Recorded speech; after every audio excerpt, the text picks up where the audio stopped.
All right, that seems to be working now. Hey, we're in business. Hi, everybody, and welcome to the very first episode of PJK Live. My name is Patrick Carney. I am your host. Thank you for joining us here today. And what I wanted to do in today's episode is talk about a blog article that I just put up, and it's called "Applying Rapid Prototyping to Media Production." Being the first episode of this, let me just pull the article up for you. Being the first episode of this YouTube experiment that I'm doing here, I wanted to kind of walk through a little bit of the mindset that I'm in when I experiment with new technologies and things. So if I'm doing something like a podcast or a YouTube channel or anything, a Twitch stream or anything like that, I like to just dive in and really experience it. And that's how I can form opinions and help people build products of their own using this type of a rapid prototyping mentality or process, so to speak. So I've put the links to these articles that I'm going to mention in the description of this particular stream. So if you're interested in checking it out, please do. Just pull up the description. You'll see the links.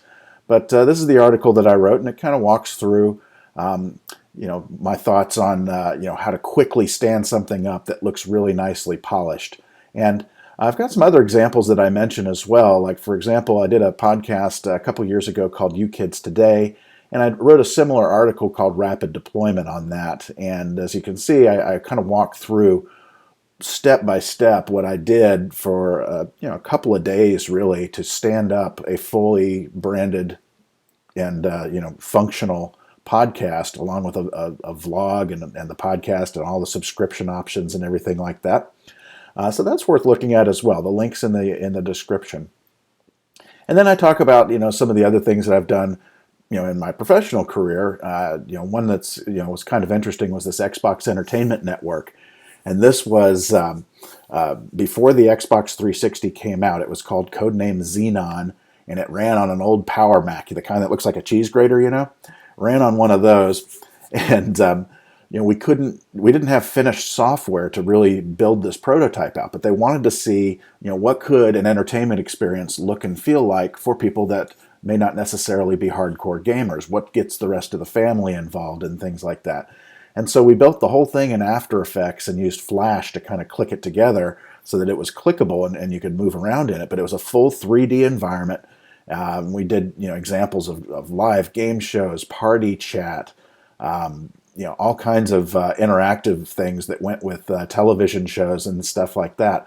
And it was very, very ahead of its time. In fact, just this year, some of this stuff is starting to roll out on the Xbox One. That's how far in advance we had to get.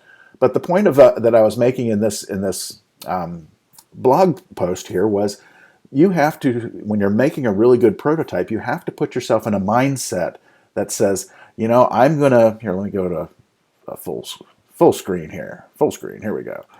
Put yourself in a mindset that says, I'm going to take an audience who's going to be playing with this prototype and I'm going to transport them to some point in the future where this is a mature product and it's an awesome product. It's polished and delightful and you love to click on it. And that lets you envision where this stuff can go. A lot of the things I've done in my career, I've had to build these prototypes or first products when there's no market to compare it to. There's no SDK to build with. There's no GitHub to steal code from or any of this. You're building it from scratch, and you have to show your investors, show your customers, show your team, show your marketing people, show everybody what this future is going to look like. And that's the mindset that I get into as I say, I'm going to pretend it's 5 years into the future when it's a mature market, or 10 years into the future. And then I'm going to build that product and I'm going to make it look and feel like it's well populated with people and a lot of people are using it. And what's that experience going to be like when it's successful? And that's how you make a really good prototype. And when you're playing with the tools that are available today in media, you can do some really cool stuff with that. So I talk a little bit about some of those tools. So check these articles out and let me know what you think. You can leave comments on this YouTube video. You can leave comments on the article. But check it out, and I'll see you next week with another episode. Take care. Bye-bye. And here's there we go. Have a good week.